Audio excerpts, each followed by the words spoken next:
Lundi 2 juillet 2012, le président de la République, professeur Alpha Condé, arrive au palais de l'Élysée où tous les honneurs lui sont réservés.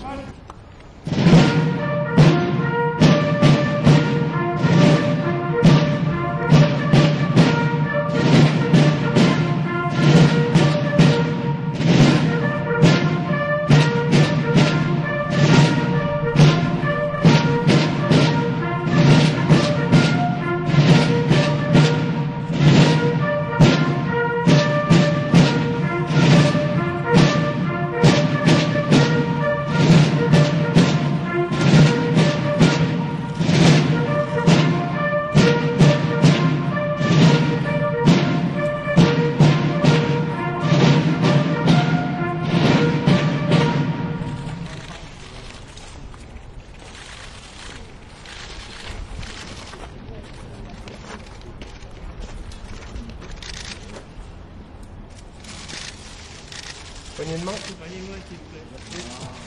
Monsieur le Président.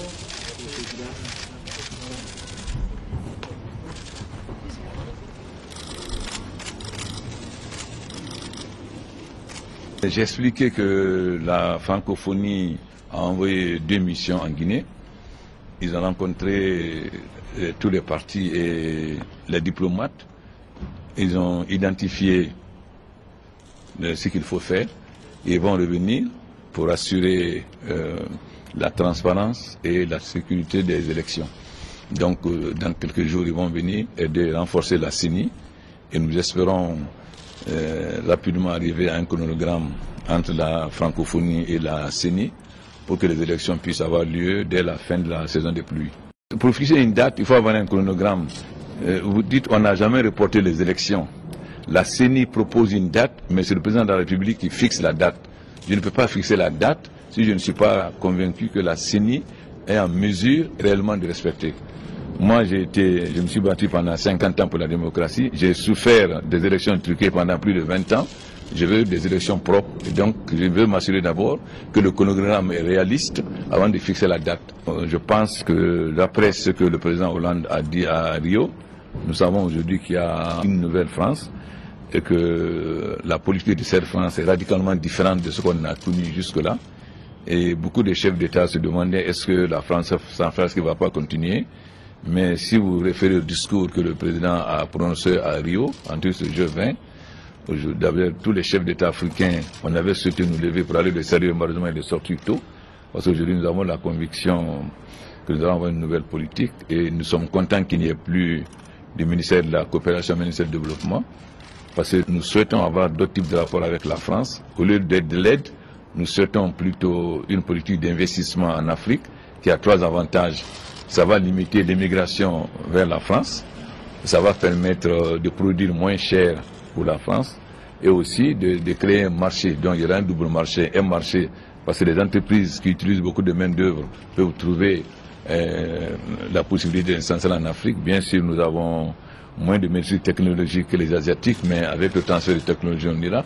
Donc nous souhaitons aujourd'hui une coopération entre États souverains basée sur les investissements et non plus sur l'aide, mais qui va avoir ces 3 avantages. Donc mettre fin, enfin, en tout cas, sérieusement à l'immigration, pouvoir ravitailler la France, mais aussi créer un marché pour d'autres sociétés. C'est ce que nous avons demandé, que ce soit demain la nouvelle base de coopération entre la France et l'Afrique. Je viens de faire tous les pays asiatiques, j'ai fait la Corée du Sud, le Cambodge, la Thaïlande, la Malaisie. Il y a 30 ans, ils étaient comme nous.